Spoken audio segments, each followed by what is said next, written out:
President Bongbong Marcos sinabing kailangan maging responsable ng US at China sa pakikipagkompetensya.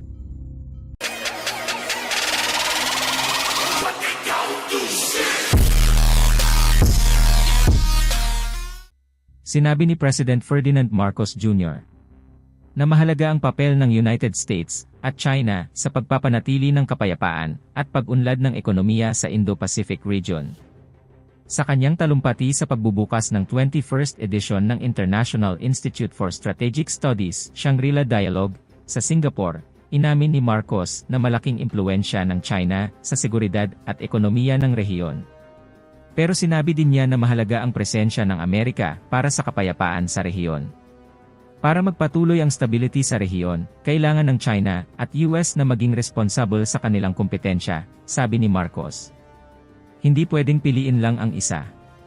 Parehong mahalaga ang dalawang bansa, dagdag niya. Pinunto rin ni Marcos na dapat tanggihan ng mga bansa sa Indo-Pacific ang anumang pagtatangka na agawan sila ng kanilang mga strategic agencies, lalo na ng mga puwersang gustong isubo ang interes ng isa sa kanila.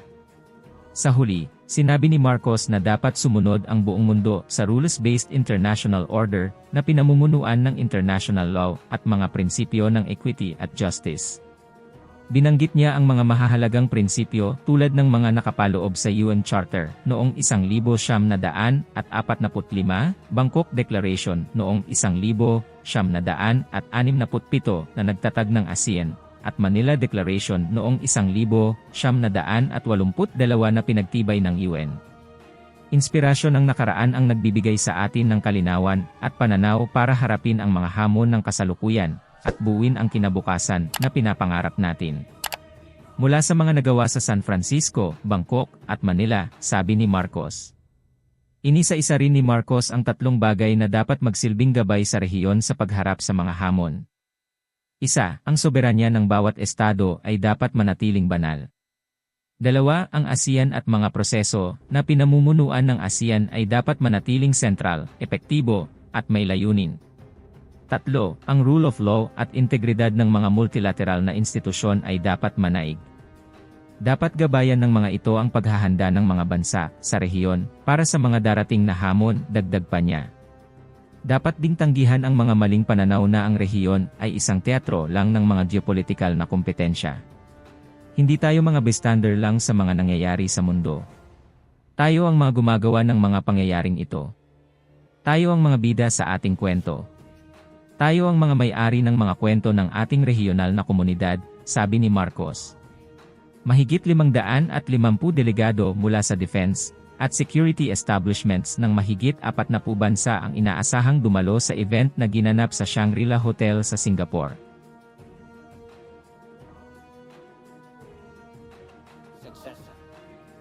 Thank you very much, Chair. Give me this wonderful chance to ask a question to our President. Mr. President, I noticed in your speech you mentioned many times about ASEAN centrality. Review the TAC which your father signed that show the bond of ASEAN. I think the ASEAN centrality is very important, but it's not. We cannot take it for granted. It comes from the ASEAN way, the three principles. First, mutual respect. Second, consensus building. Third, considerate other parties' comfort level.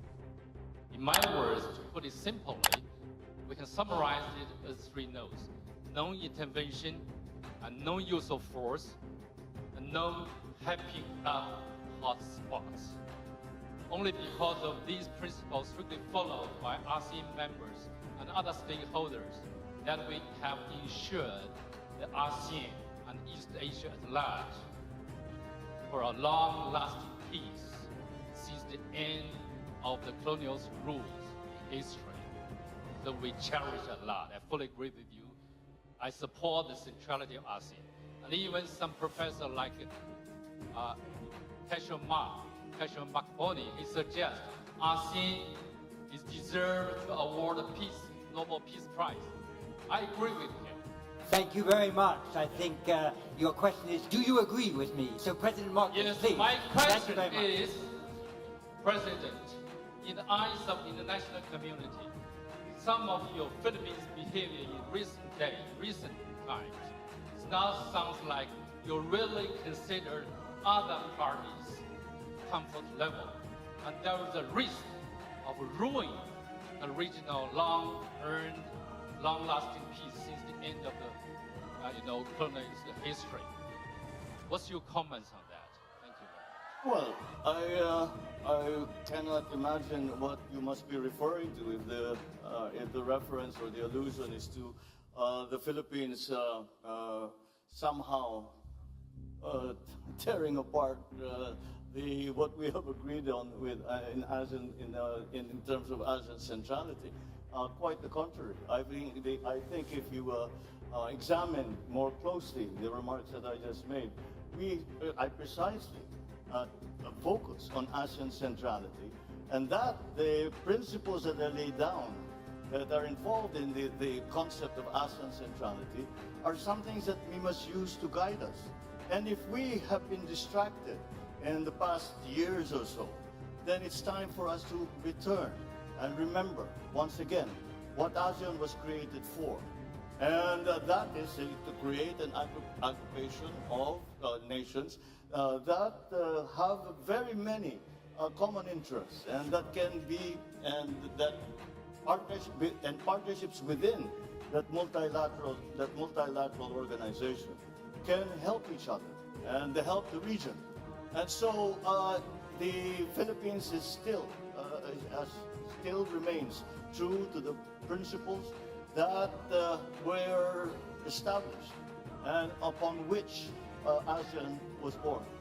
And I think, as I said, that many of these things we no longer speak of today, but we must, because they are as relevant today as they ever were, perhaps even more so, because the global situation is a great deal more complicated than it used to be before.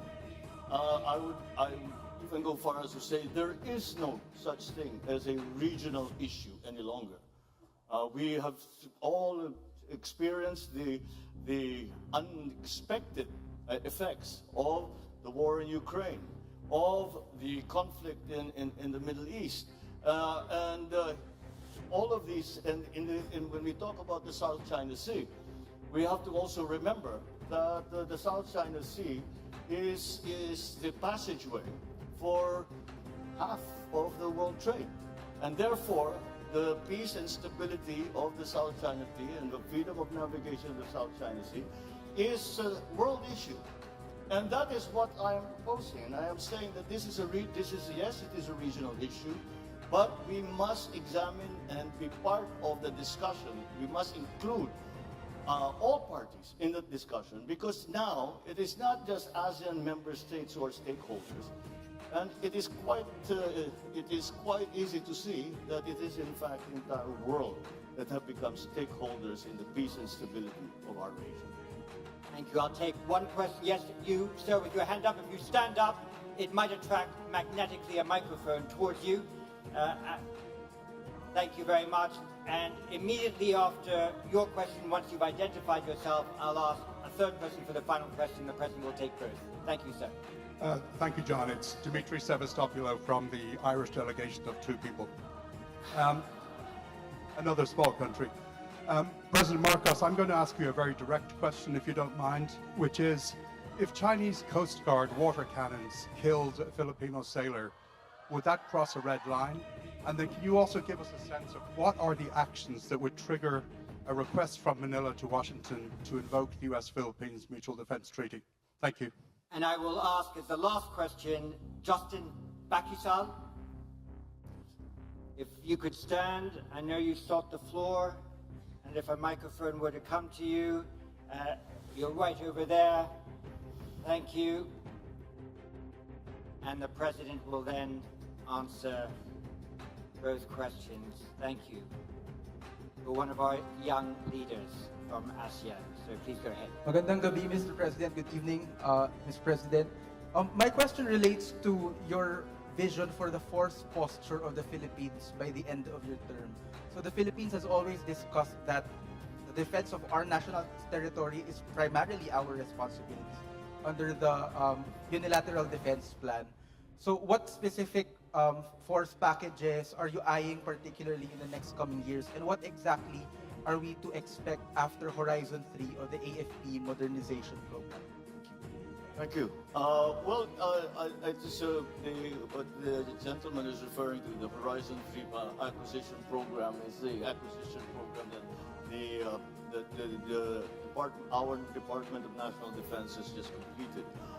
Then we are presently in the process of finding suppliers for all the different requirements that we have to build up our capabilities in the armed forces of the Philippines, and that we are hoping that these acts are just a deterrence, and we, as they say, to work for peace, prepare for war, and it is an unfortunate truth. But and that is why we have undertaken this long-term. It has been going on for many years now. This long-term plan of increasing the capabilities of our military and our civilians, such as the Coast Guard in the Philippines. To go back to the first question, what would happen if there was an incident that ended up killing a Filipino serviceman, be they a Coast Guard or in the military part of the Navy? Well, that would be that would certainly increase the level of response, and if by a willful act on a Filipino, not only serviceman, but even a Filipino citizen, if a Filipino citizen is killed by a willful act, that is, I think, very, very close to what we define as an act of war, and therefore we will respond accordingly. And our treaty partners, I believe, also hold that same standard for when the joint action will be undertaken in support of any such incident in the Philippines. Once we already have suffered injury, but thank God we have not yet gotten to the point where any of our participants, civilian or otherwise, have been killed. But once we get to that point, that is certainly, we would have crossed the Rubicon. Certainly crossed the Rubicon. Is that a red line? Almost certainly it's going to be a red line. Mr. President, you have helped us to set the agenda. You have provoked our thinking. You've spurred us to action. That is the keynote speech that we needed. That is the keynote speech that we got. You have sung for your supper. I think it's time for you to enjoy it. Thank you, sir. Thank you. Thank you very much.